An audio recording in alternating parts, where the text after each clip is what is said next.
La Sociedad Dominica de Medios de Comunicación, Sodomco, presenta A Pensar Más con Rosa María Palacios.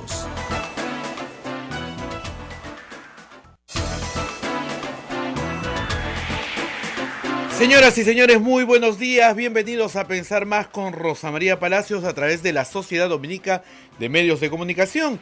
Lima nos escucha a través de Radio Santa Rosa, Chimbote nos escucha a través de RSD, Radio Santo Domingo, Arequipa, Radio San Martín, Cusco, Radio Veritas, Ucayali, Radio Cepagua, La Convención, Radio Quillabamba, Puerto Maldonado, Radio Madre de Dios, Huánuco, Radio Huánuco, Ayacucho, Radio La Voz de Ayacucho, Puno, Radio Pública, Ancas, Radio Moro, Huancayo, Radio Cumbre, Radio del Arzobispado, Satipo, Radio Milenio, Abancay, Radio Estación Solar, Yurimaguas, nos escucha por Radio Oriente, es del Vicariato Apostólico de Yurimaguas, Chota nos está escuchando por Radio Los Ángeles y Apumaque Stereo en Lima también. AM Tagua nos pone en podcast en todo el Perú y el mundo. Rosa María Palacios, muy buenos días. Muy buenos días, amigos. Me he demorado unos minutos hoy día. Hemos empezado un poquito después el programa porque a veces pasan cosas en el camino, ¿no? Yo venía para acá. ¿Qué pasó? ¿Qué pasó? Y de repente veo que en la puerta del IDL, que alberga también a IDL Reporteros, había un contingente policial considerable. Entonces, bueno, ni modo, estacionarse y correr a ver qué estaba pasando. No estaban tomando el IDL, felizmente, no había ninguna diligencia dentro del IDL. Lo que había era una medida de protección. Lo que me explicó el jefe de la agrupación, un grupo grande, era que tenían información de algún acto de agresión contra el IDL, manifestación, como dicen, acto agresivo de una turba, y habían mandado un equipo, como les digo, considerable de policías a proteger la zona que queda en la avenida Prado de Aliaga en San Isidro. No solamente estaba el frontis, digamos, del IDL cubierto, sino había un contingente un poquito más amplio en el edificio de al lado. Así que si alguien quiere ir hoy día a tirar piedras, a perturbar la paz, pues se va a encontrar con un contingente, la verdad, bien desplegado. Me imagino, Rosa María, esto es por la irresponsabilidad de algunas personas de culpar de un hecho particular propio del señor García a personas que cumplieron su trabajo. Ha sido terrible. Durante el velorio de Alan García hemos escuchado cosas que son inaceptables. Desde los primeros minutos, digamos, antes de su muerte, ¿no? El señor González Posada, como recordaba ayer Pedro Cateriano, culpándolo a él y a Gustavo Gorriti de la muerte de García, y también otros, no ha sido el único, otros, desde el fujimorismo y del aprismo. Yo entiendo que la gente en un momento de dolor y de duelo diga estupideces, ¿no? Pasa, pues, ¿Sí? en las mejores familias pasa, ¿no? Alguien dice alguna cosa Incluso, y después se arrepiente toda la vida, ya, eso se puede entender. Los familiares incluso es aceptable en el momento. Es aceptable en el momento porque, bueno, están pasando. Mire, todo el mundo quiere darle una explicación a la muerte de un ser querido, ¿no? Y puede entenderse. Pero ya esto parece ser parte de una posición política, ¿no es cierto? Y el problema central de esa posición política es que implica grave amenaza contra la vida de Gustavo Gorriti, contra la vida de los reporteros de IDL Reporteros, contra la vida de Pedro Cateriano. Es más, durante el fin de semana circuló una encuesta de un portal de noticias, clandestino supongo, ¿no? Que decían, ¿quién mató a García? Y una de las opciones era Gustavo Gorriti, Pedro Cateriano, o sea... Eso es incentivar, pues. Claro, ¿no? eso es hacer apología de la muerte. Así ¿no? es. Uh-huh. Este señor lo han matado, y eso es mentira. Pero no solamente es mentira, sino que puede terminar en amenazas muy serias contra la vida de los demás. El señor García se suicidó porque le dio la gana de suicidarse. Así de sencillo. La decisión la tomó él, la pistola la cargó él, la nota suicida la hizo él, ¿no? No tuvo colaboración de nadie, no lo sometió a una discusión de su partido, no lo discutió con su familia, ni con su secretario, ni con el personal de servicio, ni con nadie. Él se mató solo, porque le dio la gana de matarse. Esa es toda la explicación que hay. No lo mató la prensa, no lo mató Gorriti, no lo mató Cateriano, no lo mataron las masas que lo abandonaron, ni sus partidarios, ni sus enemigos, ni sus ex amigos. Él menciona al final que decía que tenía más ex amigos que enemigos, ni sus amigos silenciosos. Él se mató, así de simple. No es nada complicado entenderlo, la decisión es personal. Es una tragedia, por supuesto que es una tragedia, porque la vida es lo primero que tenemos que preservar todos. Es un pésimo ejemplo, es un pésimo ejemplo. Lamentablemente está bien documentado en los Estados Unidos que este tipo de acciones tienen un efecto contagio sobre gente que está deliberando en su fuero interno sobre este tipo de medidas. Entonces, es una desgracia, por supuesto que es una desgracia. Pero el único responsable de esta desgracia es Alan García. Yo lo dije cuando estaba todavía vivo, no lo habían declarado muerto, y lo sigo diciendo el día de hoy. Esta es responsabilidad exclusiva de la persona que decide tomar esta acción. Nadie más. Pero claro, es necesario perseguir, ¿no es cierto?, a algunos periodistas, porque hay que perseguir periodistas. Mala época para ser periodista, hay que decirlo.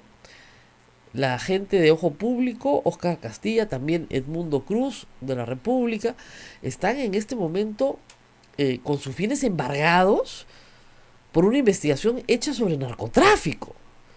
Porque este presunto, ¿no es cierto?, narcotraficante, que ha sido investigado por la DEA en los Estados Unidos, entabla acciones penales contra periodistas como lo hacía Orellana.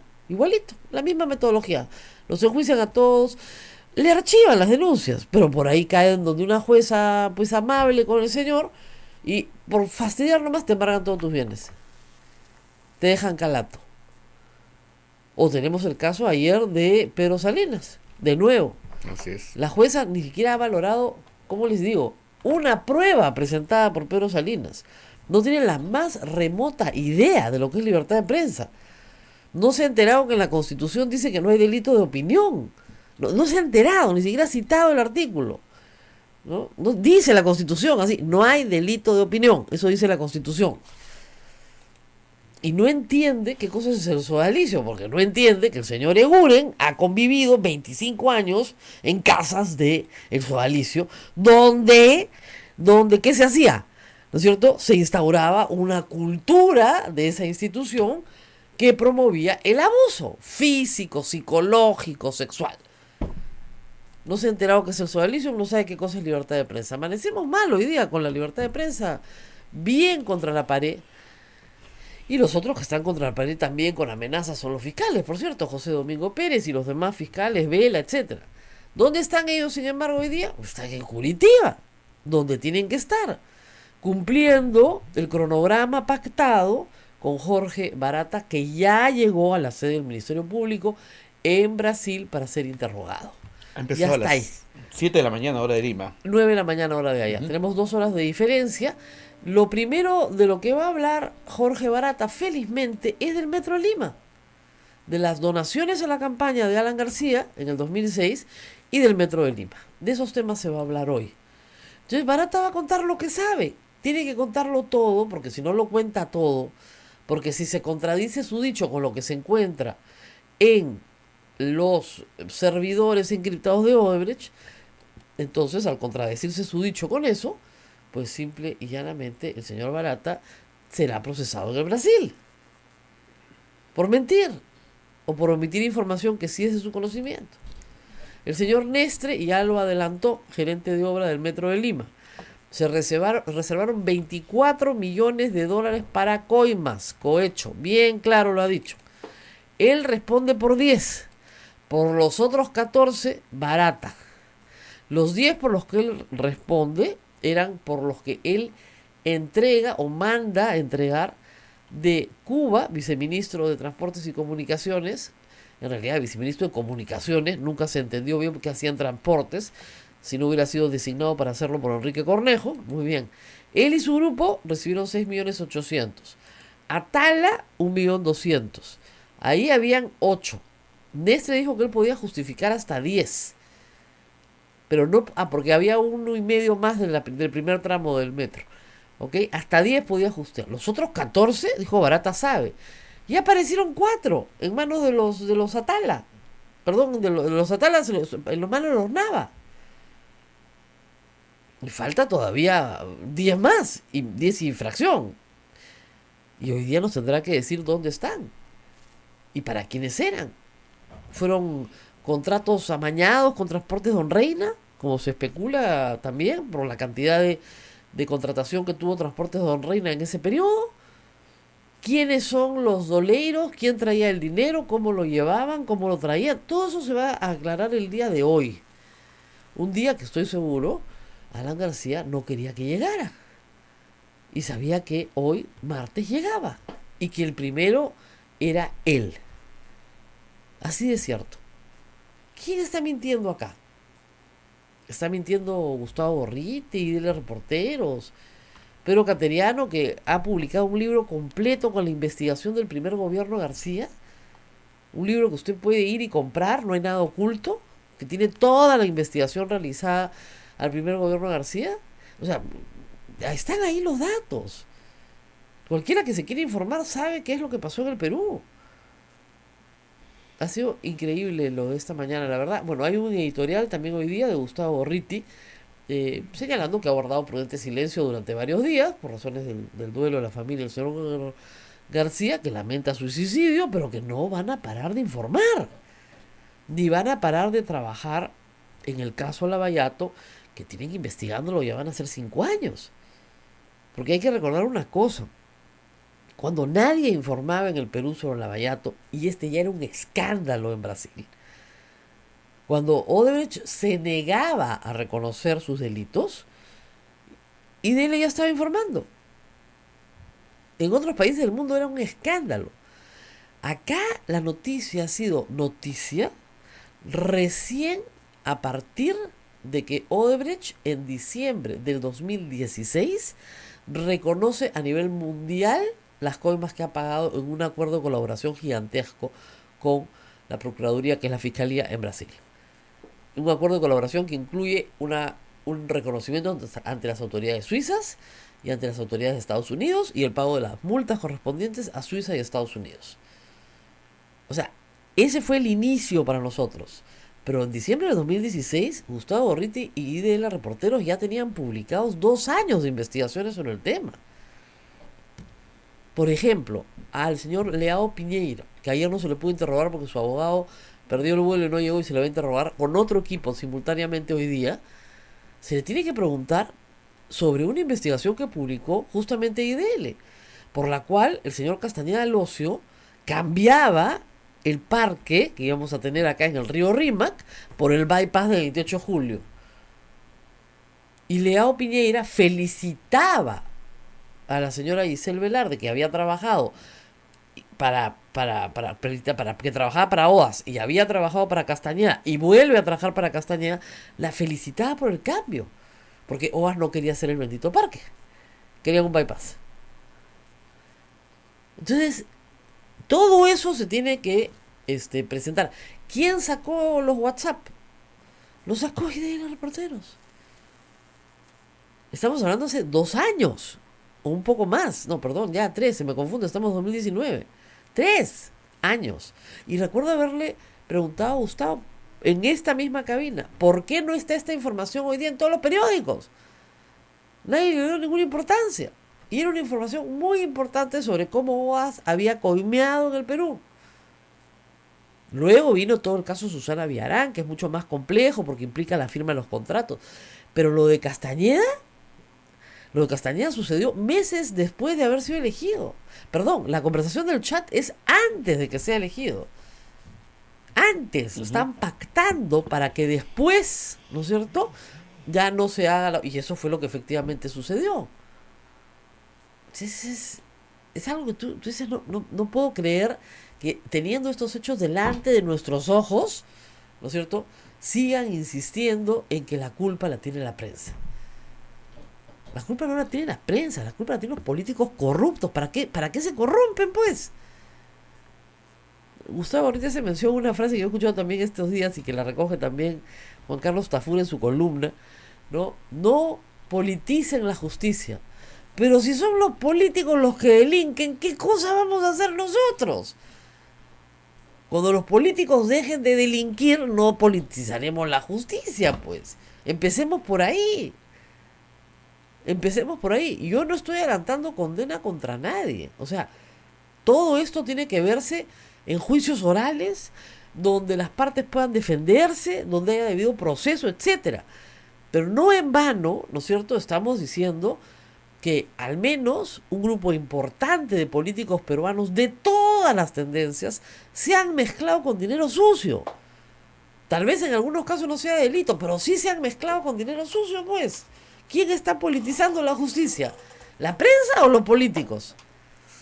En fin, pausa, regresamos. Vamos a estar en la línea telefónica con el doctor César Nakazaki. Regresamos en un momento. Sodomco, Sociedad Dominica de Medios de Comunicación. Continuamos con A Pensar Más a través de las emisoras de la Sociedad Dominica de Medios de Comunicación. Rosa María, el doctor César Nakazaki ya se encuentra en la línea telefónica. Doctor, muy buenos días. Buenos días, Rosa María, gusto en saludarte. Qué pena que no esté acá en el estudio para tener una conversación más amplia, pero vamos a hablar de un asunto que nos preocupa a todos, que es el asunto de la prisión preventiva, de la detención preliminar, medidas que ya se han usado ampliamente por la Fiscalía, que son legales, que están en perfecto, digamos, su uso puede ser perfectamente atendible, pero que usted ha impugnado en el caso de Pedro Pablo Kuczynski por razones también, creo yo, atendibles. Sin embargo, quisiera empezar por las razones de fondo de la acusación. La Fiscalía señala que el señor Pedro Pablo Kuczynski ha realizado actos de transformación, conversión, ocultamiento, que configuran lavado de activos, porque recibe dinero de Odebrecht y lo utiliza para comprarse una casa, disfrazando estos dineros. Explíquenos por qué usted cree que estas son teorías, pero que no tienen ningún asidero en la realidad. Permíteme precisar bien la imputación, es un poquito más amplia. Ajá. Lo que dice es que PPK celebra un pacto de corrupción con Odebrecht, Odebrecht le paga sobornos a través del Departamento de Operaciones Estructuradas y hacen una operación estructurada que sería los contratos de servicios financieros que en realidad eran simulados porque verdaderamente eran pagos de sobornos. Ese es el cargo concreto. Así es, muy bien. ¿Por qué esto puede resultar falso en primera instancia? ¿Aló? Aló, sí. ¿Por qué ustedes señalan que esta imputación es falsa? Por lo siguiente, no falsa, no está aprobada en el estándar de sospecha grave, que es el que se requiere para una prisión preventiva. O sea, nuestro argumento no es que no haya proceso, sino que haya proceso sin prisión preventiva. Entonces la prisión preventiva, como tú perfectamente sabes, exige un estándar probatorio muy alto de sospecha grave, que nosotros pensamos que no se cumple porque Odebrecht, a través de sus diversos funcionarios y sobre todo con la documentación contable que ha entregado al fiscal, establece que no hubo operaciones estructuradas, que lo que se pagó fue un pago real por servicios que se dieron y que salió de las cuentas oficiales y legales de Odebrecht en el Perú. Entonces nuestro punto es, si no hay caja 2 y no hay operación estructurada, como dice la Fiscalía, no hay soborno. Ese es nuestro punto. Así es, muy bien. Si ese es el punto central de la imputación, ¿no es cierto?, por lavado de activos, ¿qué relación tienen, porque así se ha solicitado, la detención preliminar que no se ha otorgado, pero se ha solicitado, de la secretaria y el chofer? Porque la Fiscalía intenta probar que son una banda, una organización criminal, me parece decirlo con propiedad. Al no estar ellos con prisión preventiva, ¿no está diciendo en cierta forma la justicia que no consideran que estén actuando como organización criminal? Bueno, lo que a ellos los están excluyendo por peligro procesal, Rosa María. Ajá. En el caso del chofer y la secretaria sí reconocen que no hay peligro procesal. Ya.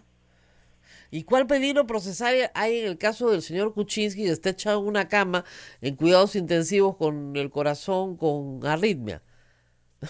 Esa es la pregunta de la tinca, efectivamente. Pedro Pablo Kuczynski ha ido a declarar 11 veces ha ido a declarar. Ha entregado más de 1.500 documentos. Y, por ejemplo, dicen que hay peligro de fuga porque no fue a declarar como testigo en el caso de Toledo. Claro. Ese es el peligro. Bueno, ustedes están yendo a la apelación. El problema, doctor, es que la apelación se puede demorar 2, 3, 4 meses. Con el nuevo código se ha mejorado, Rosa María. Yo lo sé, Yo pero te diría, 2 meses mínimo. no, mira, yo te diría que dos cosas. La mejora del nuevo código y el caso emblemático. Entonces, la Sala Nacional y la Sala Anticorrupción están tratando de respetar el plazo. Yo te diría que si el fiscal, como él ha apelado también, presenta su apelación mañana miércoles, que se le vencería ya el plazo, tranquilamente estamos en audiencia martes a jueves de la próxima semana. Claro, porque supongamos que el señor Kuczynski tenga una muy buena atención médica, que la merece, como cualquier ser humano, y ya se siente un poquito mejor. Entonces lo tienen que mandar inmediatamente a la DIROE, supongo, ¿no? Que es a donde van a colocar a todos los expresidentes. ¿Es así? Sí, por supuesto, eso es lo que se generaría en el caso que se mantenga la prisión preventiva. Por eso la ley sabiamente dice que cuando se trata de personas mayores de 65 años, 65, y él ya casi está en 8-1, y no presentan un peligro procesal grave, como ser jefe de una banda de asaltantes o extorsionadores, la persona se le procesa con arresto domiciliario. Claro, pero esa norma, usted sabe que tiene una colita, pues, que dice que si presentan riesgo procesal, igual se van a la cárcel. Ahí voy. Justamente entonces, por eso ponía este señor, un peligro procesal de máxima intensidad como tener una organización vigente de extorsionadores. Claro, pero el tema con Kuczynski... No hay ninguna evidencia de peligro procesal. El tema con Kuczynski es es un hombre con plata, con recursos, con contactos. B, ha tenido la nacionalidad norteamericana. Si puede y se llega a escapar por una frontera y llega a los Estados Unidos, extraditarlo va a ser muy complicado. Por lo tanto, mejor guardado que en su casa. Claro, digamos eso que podría resultar algo lógico. Ya la Corte Suprema ha dicho que se necesita peligro concreto. Entonces el análisis sería, si tiene 1 año 4 meses de investigación, no es un caso que recién va a comenzar, tiene 1 año 4 meses de investigación, tiene impedimento de salida, le hemos congelado todas las cuentas, le hemos congelado todos sus bienes, en este momento no tiene patrimonio que disponer, y durante el año 4 meses no ha faltado a ninguna diligencia y contribuye con la investigación, la hipótesis debería ser pro procesado, no contra el procesado. Claro, pero el asunto acá es que hay actos previos del señor Kuczynski. Por ejemplo, que él pidió permiso para irse a Estados Unidos a operar. Entonces, tiene una voluntad de abandonar el país. Esa es una gran pregunta, porque ahí el tema es el siguiente. Los actos de defensa, los pedidos de defensa, ¿pueden ser considerados para construir peligro procesal? Definitivamente no, porque el acto de defensa, en el caso que estuviese mal hecho, tendría que haberse denunciado que había conducta temeraria, conducta maliciosa, y a quien se sancione es al abogado. Me hubieran multado, me hubieran excluido del proceso, pero la mala práctica del abogado, entre comillas, no significa que la persona se vaya a la cárcel, porque Kuczynski no sabe cuáles son los requisitos de cuándo se puede pedir permiso de salida o cuándo se puede oponer a una exhibición. Entonces, acá ese es un tema bien interesante para la sala. El peligro procesal se construye con peticiones de la defensa, y eso vamos a discutir que es inconstitucional. Bueno, muy bien. La otra historia también, el asunto planteado, porque seguramente se planteará en la sala, es que la esposa del señor Kuczynski vive en los Estados Unidos y se ha negado sistemáticamente a asistir ella a las citaciones que tenía en el Perú. No. Eso es un comentario periodístico, pero ni está en el planteamiento. Dicen simplemente que no tiene arraigo familiar porque su familia no vive acá y son hijos mayores de edad, y por tanto él no tiene obligaciones de mantener o de alimentos. Entonces, lo que yo señalo es lo siguiente ahí. ¿Qué debe entenderse por arraigo familiar? Arraigo familiar no es obligación de mantener hijos solamente o que todos vivan juntos. Arraigo familiar es tener una familia por la cual no fugarte y tener una familia por la cual defenderle su nombre. Entonces lo que nosotros discutimos ahí es que sí hay un arraigo familiar, pero ojo, a la señora Nancy Lange no la han citado como testigo y que no es que ella esté incurriendo o esté inasistiendo reiteradamente. Eso no es verdad y tampoco se ha planteado en el caso, para ser preciso. Muy bien, pero sí, efectivamente, pero ella tenía una citación y al año pasado y no asistió. No sé si se le reiteró o no se le reiteró. Ya no se le reiteró, justificamos la inasistencia, ella tuvo un accidente en Estados Unidos, estuvo hospitalizada, se documentó todo y ahí quedó el tema. Era Hamilton Castro, me acuerdo fiscal. Así es, no se le reiteró la citación entonces. En realidad no, porque para lo que es el tema Westfield, First Capital, ya se ha traído a los del Banco de Crédito, a los de Apoyo, a los de Odebrecht, no resulta un tema relevante. Bueno, ¿qué pasa entonces? ¿Por qué no viene al Perú? La familia está viniendo al Perú, van a venir progresivamente. Lo que sucede, bueno, ya son temas de intimidad. La familia de ella es una familia muy anciana, entonces tiene un hermano menor que sufre una gravísima enfermedad y la madre de ella, por la edad, no tiene ahorita quien cuidar a ese hermano menor. Okay. Y por eso es que se ha quedado. Ahora, hay otros temas también sobre el arraigo familiar. Lo que dice la Fiscalía es objetivamente cierto. Los hijos del señor Kuczynski no viven en el Perú, su esposa no vive en el Perú, no tiene ningún familiar directo en el Perú. Mira, yo no me quedo ahí porque te diría, una persona que no tiene familia, así como han dicho que ni ser rico, ni ser pobre, ni ser propietario, ni no ser propietario, tener familia o no tener familia, por sí solo no es un elemento para mandar 36 meses a una persona a la cárcel. Convengo que él es un hombre solo, convengo que su esposa está en Estados Unidos y convengo que sus hijos son mayores, no lo discuto. Pero así sea verdad ese hecho, no es suficiente para una prisión preventiva. No, evidentemente tiene que haber un riesgo de perturbación de la acción probatoria. En ese caso lo que le han dicho es que no ha facilitado el interrogatorio o la ubicación siquiera de la contadora, que no es contadora en realidad, que es un personal administrativo, Denise Hernández. ¿Qué hay sobre ese asunto? Si es contadora de Westfield, quien informó que era contadora de Westfield es el propio Pedro Pablo Kuczynski. Nosotros le hemos ofrecido como testigo. Hemos dado la dirección que conocemos, que dicho sea de paso no es falsa. Ahí ha habido una equivocación porque no se ha leído bien toda la información internacional sobre esa oficina, pero hay algo de fondo. Si se trata de un investigado, el investigado tiene derecho de no incriminación. No se le puede obligar a que brinde información. Y en el caso que no la brinde, su negativa a brindar información del investigado, no de un testigo, no puede implicar que vaya a la cárcel. Bueno, evidentemente, pero ese es uno de los argumentos utilizados por la Fiscalía.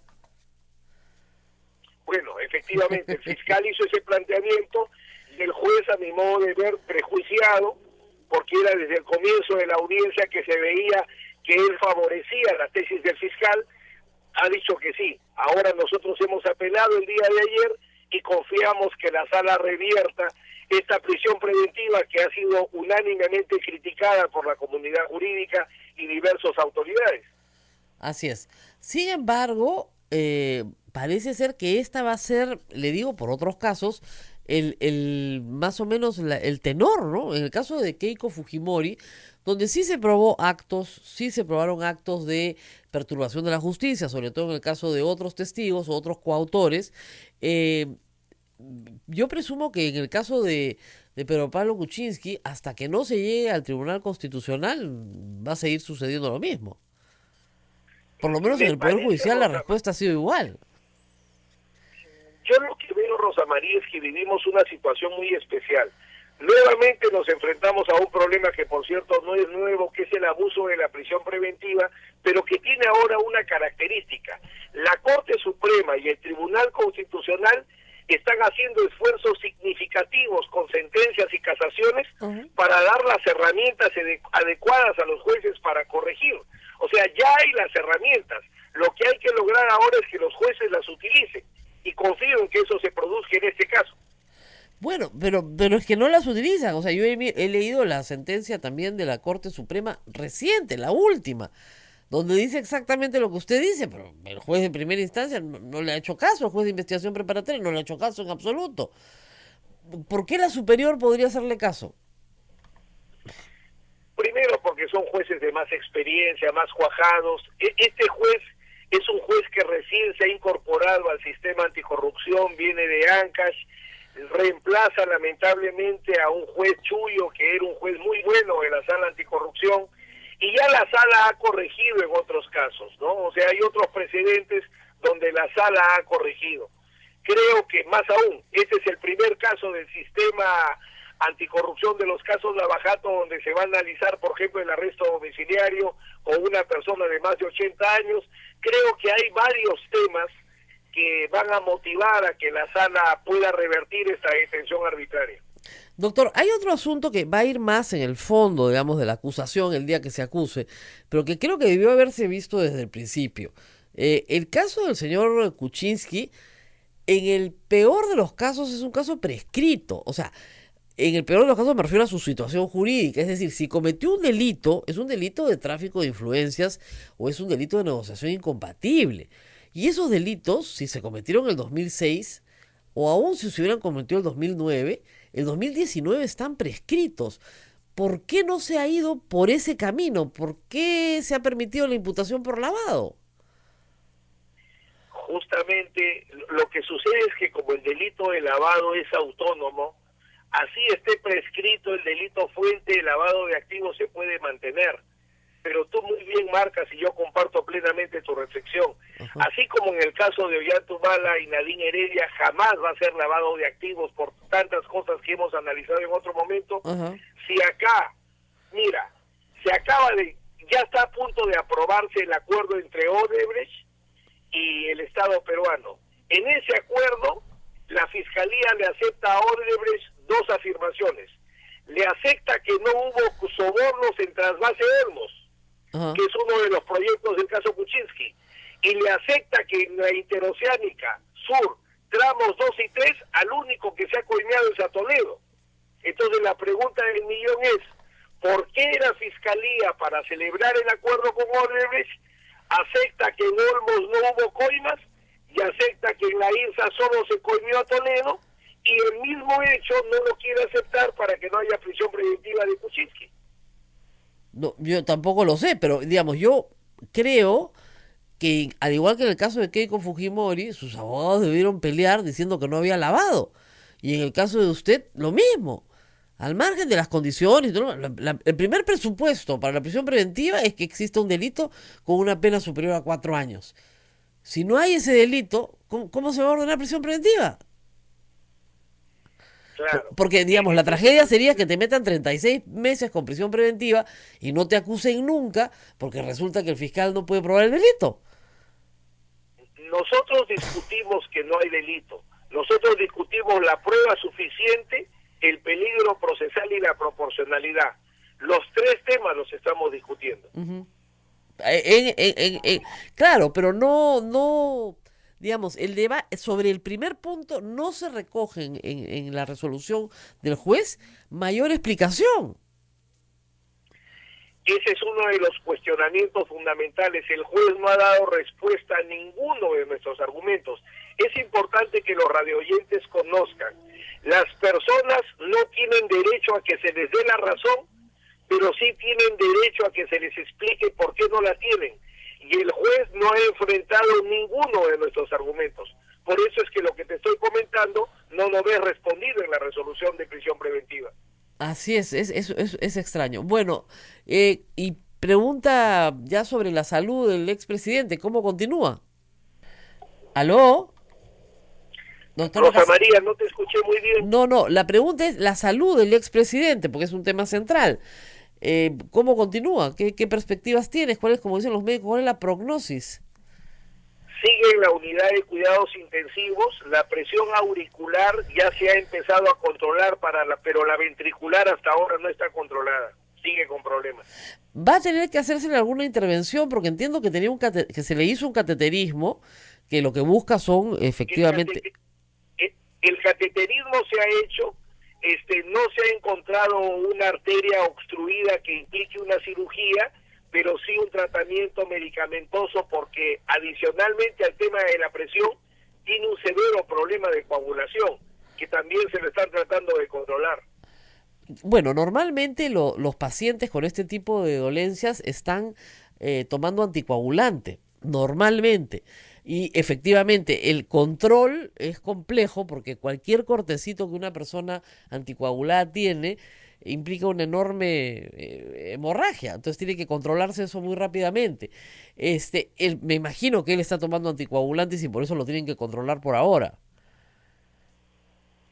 Sí, es un tema un poco complicado. Ahí se le han juntado tres problemas que en la unidad de cuidados intensivos se está haciendo todos los esfuerzos por controlar, pero al día de hoy uno se ha ya casi solucionado, pero hoy otros dos que están pendientes. Así es. Bueno, muy bien. Muchísimas gracias, doctor. Espero tenerlo pronto para poder conversar así cara a cara en el estudio y poder seguir hablando de temas legales que creo que es bien importante conversar. Gracias por estar con nosotros. A ti, Rosa María, buenos días. Muy bien, y ahora sí, vamos a una pausa y regresamos. Yo he perdido el Twitter, por eso no les puedo contestar nada, pero me imagino que hay muchas preguntas del público también. Hay preguntas. Vamos a la pausa y volvemos.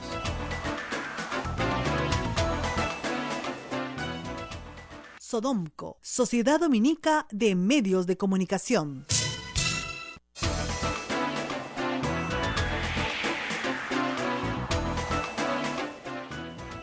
Continuamos con A Pensar Más a través de la Sociedad Dominica de Medios de Comunicación. Estamos ya comunicados con Lima en Radio Santa Rosa, Chimbote, Radio Santo Domingo, Arequipa, Radio San Martín, Cusco, Radio Veritas, Ucayali, Radio Cepagua, La Convención, Radio Quillabamba, Puerto Maldonado, Radio Madre de Dios, emisoras dominicas del Perú. También en Huánuco a través de Radio Huánuco, Ayacucho, Radio La Voz de Ayacucho, Puno, Radio Pública, Ancash, Radio Moro, Huancayo, Radio Cumbre, Radio del Arzobispado de Huancayo, Satipo, Radio Milenio, Abancay, Radio Estación Yurimaguas, el Vicariato Apostólico de Yurimaguas, Radio Oriente, Chota en Cajamarca, Radio Los Ángeles, Apumaque Estéreo, Ametagua y también a través de nuestra página web. Rosa María. Seguimos conversando sobre, estoy muy abrumada con la cantidad de preguntas que hay, pero vamos poco a poco. Hay algunas personas que están preguntando por qué Erasmo Reina está participando en este instante en Curitiba en interrogatorios a Barata. También se ha presentado Aurelio Pastor. Como ustedes saben, Aurelio Pastor, ex ministro de Justicia, es abogado y es, en este caso, el día de hoy, representante legal de Luis Alba Castro. En esa categoría se ha presentado. Como ustedes saben, hoy día se va a tocar el tema de las donaciones de campaña del año 2006 de Odebrecht a Lapra a través de Luis Alba Castro. El señor Erasmo Reina ha señalado que él es ahora abogado del partido. Pero el partido no está en proceso. El que está siendo investigado es Luis Alba Castro, no el partido aprista, que yo sepa. En todo caso, hay que explicarlo de nuevo. Artículo 78 del Código Penal. ¿Ok? La acción penal se extingue. 1. Por muerte. O sea, Alan García ya no está en proceso y no puede estar en proceso. ¿Por qué? Porque ha muerto y por lo tanto no se puede perseguir una condena contra él y tener éxito porque no hay a quien aplicársela. ¿Ok? Eso es clarísimo. Pero B, y eso hay que decirlo, la acción penal se extingue, pero no la acción civil. ¿Y qué cosa es la acción civil? La reclamación de una reparación civil por el daño causado por una persona al Estado, ¿ok? Que también podría ser como cualquier reparación civil, como cualquier indemnización civil por daños y perjuicios, o lo que se conoce como responsabilidad civil extracontractual, ¿ok? ¿Hasta dónde alcanza la reparación civil? Hasta, si se comprueba un delito, hasta donde alcanza el patrimonio personal del imputado, ¿ok? Pero hay una tercera razón. La ley de extinción de dominio persigue a los bienes, no a las personas. No es una acción penal, es una acción autónoma que tiene jueces especializados. Entonces, ¿qué busca la extinción de dominio? Que el dominio que tienes sobre bienes adquiridos con dinero ilícito se extinga. Eso se llama extinción de dominio. ¿Ok? Entonces, ¿qué sucede? Por ejemplo, vamos a poner un ejemplo cualquiera. Un narcotraficante, ¿ok? Compra una casa. Muy bien. La pone a nombre de una empresa offshore. Esa offshore se la vende a su primo. Ese primo se la pasa a su hijo. Ese hijo se la pasa a su tío. No importa. Basta con que ese bien provenga de una actividad ilícita para que el bien sea perseguible. Se murió mi tío y me dejó en Suiza una cuenta con $1 millón. Muy bien. Y resulta que mi tío era un traficante de madera. ¿Ok? Y resulta que mi tío se murió. Eso es hecho. No hay acción penal contra él, pero ese dinero en Suiza de $1 millón, si la fiscalía puede demostrar que proviene de estos actos ilícitos, se incauta. ¿Ok? Los bienes que se persiguen provenientes del delito, sean dinero, sean bienes inmuebles, bienes muebles, bienes de cualquier naturaleza, los bienes que se persiguen se incautan, porque son el objeto del delito. O sea, con eso se ha delinquido, se ha ocultado, en el lavado se oculta. Ese es el objeto del delito. Muy bien. Entonces, si el señor Alan García, ya no procesado, tiene bienes que se prueba en los hechos de sus coimputados, provienen de una actividad criminal, esos bienes van a ser perseguidos. Esos bienes van a ser perseguidos, van a ser incautados para beneficio del Estado. Y también, si resulta que de los hechos, ¿no es cierto?, de los otros coimputados, se deriva que el señor Alan García tiene responsabilidad civil, tiene que pagarse la reparación civil al Estado. Entonces, su abogado podría participar en la medida en que se discutan esos hechos. No creo que en esta etapa del interrogatorio el señor Erasmo Reina tenga nada que hacer sobre la declaración Barata respecto a las actividades penales de Alan García. El señor Barata tendrá que responder sobre ellas, por supuesto, porque le dan esos hechos contexto a la participación de sus coimputados. Pero el señor Erasmo Reina no tiene ningún propósito en discutir la acción penal, porque no hay acción penal contra Alan García. Y que yo sepa, no hay acción penal contra el partido aprista. Lo que hay es acción penal contra Luis Alba Castro. Contra él sí, pero no contra las otras personas. Así que eso que más o menos es confuso, me imagino que ya está quedando claro para todos. ¿Qué más? Bueno, preguntan, los bienes del señor García seguro están a nombre de tercero. No importa, es irrelevante. Se persigue el bien, no las personas. El bien. O sea... no hay o sea, el carro puede haber pasado por 10 manos, se persigue el carro. Claro, las personas pueden decir yo compré de buena fe, pero claro, en el caso de García es un poco difícil que alguien pueda decir que ha adquirido de buena fe, ¿no? Va a ser muy difícil probar a alguien que ha adquirido de buena fe. César Villarreal nos pregunta si están suspendidos los beneficios presidenciales de Pedro Pablo Kuczynski y anulados los de Alan García. Ya, ahí viene un tema complicado. Lo que sucede con Pedro Pablo Kuczynski es que no se le está investigando por hechos ocurridos durante su mandato, sino por hechos que ocurrieron cuando él no era presidente, sino era ministro. El antejuicio para ministros del año 2006 terminó el año 2011. Él ya está fuera del beneficio. Hoy, como ministro de Estado, está fuera del beneficio. Como presidente de la República tendría que estarse investigando los hechos de su presidencia, pero los 20 meses de presidencia no están en discusión. No hay ningún hecho de su presidencia que haya sido discutido. Si no, tendría que estársele investigando, ¿no es cierto? Tendría que estarlo investigando el fiscal de la Nación por enriquecimiento ilícito durante su gobierno, por ejemplo. Pero no es así. Son hechos anteriores a que él fuera presidente de la República. Por eso no está dentro del beneficio de protección, de antejuicio. ¿Y el presidente García sigue teniendo derechos? No, porque acuérdense ustedes igual, él fue presidente del 2006 al 2011. Terminado su mandato, tiene 5 años. ¿Termina cuándo? 2016. Por esa razón, él le pide al fiscal de la Nación, nuevamente, el señor Edmundo Peláez Bardales, ustedes recordarán que lo investiguen por enriquecimiento ilícito. Y el señor Edmundo Peláez Barragán lo exonera. Dice que todo está perfecto, que las cuentas cuadran perfecto, que no hay ningún problema. ¿Por qué lo hace voluntariamente? Lo pide y lo solicita García. Porque tenía el beneficio, pues. Y lo hace entre los 5 años siguientes haber dejado de ser presidente. ¿Y ante quién lo hace? Ante un fiscal con el que tenía amistad. Entonces, claro, salió limpio y obtuvo una cosa que se llama cosa decidida, que es que no te pueden abrir nueva investigación, salvo que hayan nuevos hechos. Y de repente se armó el escándalo Lavallato y ya, digamos, cambió completamente el escenario. Nos preguntan sobre la pensión del señor Alan García. Va a pasar a la viuda. Así es. Y a los hijos menores de edad. Así es. El señor Alan García nunca se divorció de Pilar Nores. Hicieron separación de bienes, sí. Sus bienes se encuentran separados. Pero nunca hubo un divorcio. Está legalmente casado con Pilar Nores. Por lo tanto, la pensión de viudez pasa para Pilar Nores. Y el único hijo menor de edad que tiene es Federico Dantón, que tiene 14 años. Cuando cumpla 18 años se suspende para él la pensión. Hasta el momento sí, porque además hay que decir una cosa que es bien clara. Alan García hasta hoy día es inocente. Su pensión se tiene que seguir pagando como se ha venido pagando en los últimos años. Su pensión de expresidente. No hay duda en eso, ¿eh? Todo el mundo me pone carita así, carita triste. No hay duda. Miren, Alan García murió sin haber sido condenado.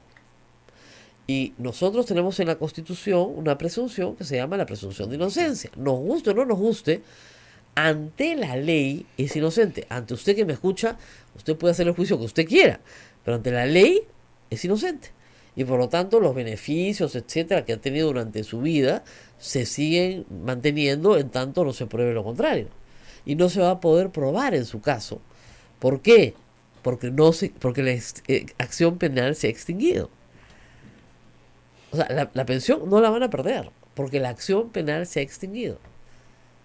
Y el dinero con el cual se paga la pensión es dinero lícito que proviene del Tesoro Público. O sea, la pensión continúa y va a continuar. Ahora, si estas personas son parte luego de una imputación, esa es otra cosa, pero la pensión se sigue pagando. ¿Podrías explicar la incautación del dinero y los bienes? Bueno, eso creo que ya está, ¿no? De Alan García. Mire, a todos los interesados les recomiendo que lean el decreto legislativo 1373. El último que ha salido se publicó el año pasado. Es de este gobierno, es de Vizcarra y Villanueva y el ministro Ceballos. Es un decreto legislativo que modifica uno anterior, que explica claramente que se persiguen los bienes, no las personas, los bienes. Imagínese usted que se descubre que hay un hotel, ¿no es cierto?, en un lugar del Perú, y que ese hotel todo el mundo sabe que es de los narcos, ¿no? Pero resulta que no se sabe bien quiénes son los narcos, que la identidad de estos está oculta, que pertenece a un offshore cuyos verdaderos propietarios están ocultos. En fin, se hace toda la investigación. Pero se determina claramente que esto es un bien producto de actividad ilícita. Aun cuando no se pueda identificar a sus verdaderos propietarios, si se identifica que viene de actividades ilícitas, se incauta. Porque se persiguen los bienes, no a las personas, sino los bienes. Porque además hay que explicar una cosa que es importante. Estos crímenes de criminalidad organizada son crímenes internacionales. O sea, tú puedes ocultar dinero en otro país. No solamente dinero, bienes en otro país. Cada vez más, por cooperación internacional, tenemos convenios bilaterales con muchísimos países del Perú justamente para identificar bienes que están siendo ocultos en nuestra economía, que provienen de actividades ilícitas en otros países, y también bienes que provienen de actividad ilícita en el Perú que se ocultan en otras economías. Entonces es muy importante perseguir los bienes, más allá de perseguir a las personas. ¿Qué más? Diego nos pregunta, ¿este proceso de extinción de dominio puede usar como insumo el proceso penal? Es que lo va a usar, inevitablemente, pero no en el caso de Alan García, porque Alan García está muerto. Repito, la acción penal se ha extinguido para él, pero sí para los otros miembros de una organización criminal. Supongamos, esto es una hipótesis, que alguna persona viva, ¿no es cierto?, que está siendo en este momento procesada, le dice al fiscal, decide colaborar, y le dice, fíjese, estos inmuebles que se han comprado, se compraron con el dinero que yo entregué, como parte de esta coima. Entonces se van sobre los inmuebles. No tienen que irse sobre las personas. Los herederos no heredan la acción penal. Ese es un disparate completo, pero ni en el medioevo, ¿no? Pero sí los bienes. Los bienes tienen una persecución porque derivan efectivamente de una actividad penal, de una actividad ilícita. ¿Qué más? ¿Cuánto es el monto que reciben en pensión, sabes? Creo que son 10.000 soles, me parece. Porque es el básico del presidente, que es 15.000 soles, menos el impuesto a la renta, en fin, no sé, algunas deducciones que hay, seguro, etcétera. Creo que termina en 10 o 12.000 soles. Con descuentos creo que son de 10 a 12.000 soles. Que se divide en 12 en este caso, ¿no? Si se descubre que el señor García es culpable, ¿no se le puede declarar culpable? No, señores. Lamento tener que informarles, no. O sea, nosotros podemos llegar todos al convencimiento que es culpable por la conducta de sus coimputados, por las declaraciones del señor Barata, pero una declaración judicial de culpabilidad en el caso de García no va a haber. De nuevo, se extingue la acción penal, pero no la acción de incautación de sus bienes, que eso quede claro, si es que estos bienes se comprueba son de origen ilícito. Ni tampoco la reparación civil. ¿Hasta dónde la reparación civil? Hasta donde alcance el monto de su patrimonio. ¿No tiene patrimonio? Bueno, no hay forma de pagar la reparación civil. Bueno, las preguntas van en torno al dinero que va a recibir, ¿no? Todas las preguntas, todo el morbo acá es impresionante, ¿no? Todos quieren seguir. Son 15.800, me dicen. Sí, pero hay descuentos. Hay descuentos de ley. Hay descuentos varios y entonces tienes que pagar un descuento por salud, me parece, por lo menos de salud. Y no estoy segura, pero creo que sí, que está sujeto al descuento de impuesto a la renta. Entonces, ahí con los descuentos sí tienes porque es una remuneración finalmente, tienes una pequeña merma, ¿no? Entonces sí, efectivamente. Y se divide en dos. Serán 5.000, 6.000 soles para cada uno, una cosa así. ¿Qué esperas el día de hoy que diga Barata? Bueno, primero recuerden que son 4 días, ¿no? O sea, Barata va a empezar a hablar, pero no puede decirlo todo, no puede contar. O sea, las expectativas de los peruanos son que cuente todo en 30 minutos. Eso no va a suceder, ¿no? Tienes que darle tiempo, porque recuerden ustedes que Barata ha sido superintendente en el Perú 13 o 14 años, me parece, o 12, a un rango de... Entonces, estamos hablando de una persona que ha estado muchos años en el Perú, muy vinculado a la vida política y comercial y empresarial peruana. Entonces, tiene mucho que contar. Porque además los fiscales siempre van al detalle, ¿no? ¿Dónde conoció a esta persona? ¿Cómo la conoció? Y arrancan desde ahí. ¿Y cómo conociste a Abel? Ah, muy bien. ¿Y de ahí qué pasó? ¿Y a dónde fueron? ¿Y qué hicieron? Y hasta que llegan, le deposité la plata en la cuenta tal, van a pasar varias horas, ¿no? Porque los detalles importan para generar justamente situaciones de contexto, ¿no? O sea, a veces no puedes explicar por qué esta persona es testaferro de esta otra, ¿no? Si no se conocen, no encontramos el vínculo y de repente, ahí estaba el vínculo. Entonces, la investigación lo que te va dando justamente es eso, con mucha paciencia, estableces los vínculos, estableces las relaciones, estableces la relación de confianza o desconfianza, de amistad o enemistad entre las personas, lo que te da, sobre todo para una organización criminal que es tan compleja, te da un universo de personas que participan en una determinada operación. Y eso es larguísimo, porque además entiendan ustedes que en el caso de Odebrecht hay muchas personas coimeadas. No es 2 o 3 que a su vez reparten a otros. No, acá se ha trabajado. Solamente piensen ustedes la cantidad de imputados que tiene el Metro de Lima. El Metro de Lima tiene como imputados a 4 o 5 del MTC, a 3 de Proinversión, a otros como Nava, como Atala, al ministro Enrique Cornejo. Solo la semana pasada, al jefe de la Autoridad Autónoma de Trenes Eléctricos. Solo la semana pasada, cuando se ordena la detención preliminar de Alan García, se ordena la detención preliminar de otros 8 más. Y hay otro grupo que está con prisión preventiva y ya van a cumplir 30 meses. Entonces, no crean ustedes que esto es tan sencillo, porque le van a preguntar a Barta por todos y cada uno. Porque todos y cada uno merecen un juicio y merecen una condena que sea, que sea adecuada a su participación en los hechos delictivos. Entonces no es lo mismo ser, ¿no es cierto?, el que prestó su nombre para que le pongan una cuenta con plata, o sea, un vulgar testaferro, pero que ni siquiera sabe de qué se trata el delito, porque le dieron una propina a cambio, que ser el jefe de la organización. Entonces, todas esas determinaciones se tienen que hacer luego de un largo interrogatorio, corroborado además. Y encuentran ustedes también que la Fiscalía ha hecho un trabajo previo de investigación dentro de los servidores de Odebrecht para poder preguntarle a Barata hoy quién es Chalán, quién es bandido, quién le puso sus sobrenombres, cómo llegaron ahí, por qué se vinculaban con él, etcétera, etcétera. Es largo. Lo que se puede esperar a hoy es como, para los seguidores de Game of Thrones, ¿no es cierto?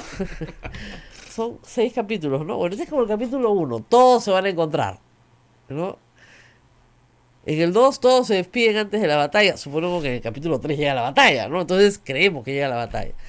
Entonces hay que tener paciencia, mucha paciencia, porque es una historia muy larga que involucra a muchos personajes con distintos grados de responsabilidad y con distintas participaciones e imputaciones.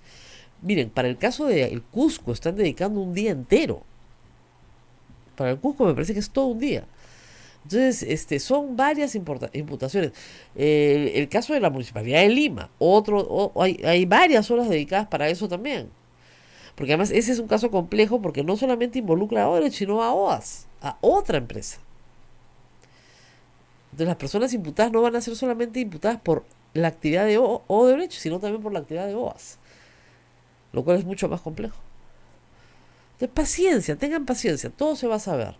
Mientras tanto, yo lo único que les pido a todos es que apoyemos el proceso anticorrupción. Que cometen errores los fiscales, por supuesto, que cometen errores, yo todo el día lo señalo. Pero eso no quiere decir que el proceso no esté bien. O sea, esto es como ir por una buena ruta. O sea, la ruta es buena, ¿ya? Vas a llegar al destino. Pero el camino está lleno de baches, pues vas cayendo, saltas en un bache, en otro bache, bueno, pero sigues en ruta. La ruta que ha marcado la fiscalía es la correcta. Bueno, hay baches, sí. ¿Se equivocan? Yo creo que sí. Ahora, hay que decir una cosa también que es cierta. Es labor de la Fiscalía conseguir la máxima sanción posible. Esa es su chamba. O sea, el fiscal tiene la mentalidad de yo tengo que conseguir la mayor pena posible para cualquier persona imputada, en estos casos anticorrupción, por actividades contra el Estado. Ese es su trabajo. Para eso está el juez, para moderar las aspiraciones del fiscal. El fiscal no es juez. La labor del fiscal es acusar. No es juzgar. Él no juzga nada. Él pide. El juez es el que modera el pedido del fiscal. Lo aterriza a la ley. ¿Ok? Entonces, no es culpa de la fiscalía solamente que las prisiones preventivas se dispensen alegremente. Es mucho más culpa del Poder Judicial, que tiene que aterrizar los pedidos a lo que dice la jurisprudencia actualmente y la ley. Bueno, nos tenemos que despedir. Nos tenemos que ir, Rosa María. Es martes recién. Qué semana la que nos espera. Lo que sí les digo es que estén todos atentos a su Twitter, porque están reportando desde allá. Muchos están todos los medios. Veo a Daniel Llovera, que ha estado muchas veces acá con nosotros, que está ahí paradito en Curitiba. César Romero de la República está en Curitiba también. Graciela Villasís del Comercio me parece que también está. O sea, los medios más importantes han mandado equipo, o sea que ahí vamos a tener transmisión más o menos rápido. Y por supuesto IDL Reportero está debajo de las piedras, pero está ahí perfectamente. Nos vamos en PayPal. Quiero agradecer, no voy a decir el nombre de la persona porque la conozco, una persona que nos ha mandado un mensaje muy bonito y que ha escrito en el mensaje. No solamente se puede mandar plata a través de PayPal, sino también puedes escribir un mensajito. Sí, de verdad. Y hay que pedirle a la administración para que nos dé los mensajes, porque recibe la plata pero no nos manda los mensajes, y los mensajes son muy simpáticos. Entonces voy a leer un pedacito del mensaje, porque no puede ser porque no nos den todo el mensaje. ¿Qué cosa es esto? ¿Ya? Dice acá, queridos Rosy, Abel, padres dominicos y a todos los que trabajan en la radio. Los escucho todos los días desde Costa Rica y los felicito por el programa. Les envío esta pequeña colaboración que espero sea de mucha utilidad. Muchos cariños. Muchas gracias. ¿Ah? ¿Qué tal? Lindo. Y en el mundo entero, así que por favor, como saben, vivimos con muy poquita publicidad y mucha generosidad de ustedes. No se olviden de colaborar con Radio Santa Rosa para que siga emitiendo todos los días. El padre Juan José sí, nos ha enviado... Acá, huevito de Pascua tengo, ¿ah? Y estos son bien ricos, ¿ah? Estos son de los caros, ¿ah? ¿Ya? El padre Juan José nos ha mandado un huevito de Pascua a cada uno, acá de la Ibérica, que el chocolate es buenazo. Bien rico, ¿ah? Yo ya me había comido uno que me había dado el conejo el domingo, pero ya tengo otro para mí. Y estos son bien ricos porque vienen con un chocolatito dentro del huevito de chocolate. ¿Ah, sí? Sí, la sorpresa es otro chocolate. Qué bueno. Muy bien. Muchísimas gracias al padre y feliz Pascua para todos. Para todos. Nos vemos mañana. Muy bien.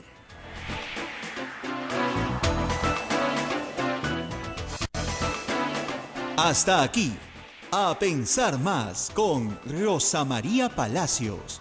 Este programa fue producido por la Sociedad Dominica de Medios de Comunicación, Sodomco.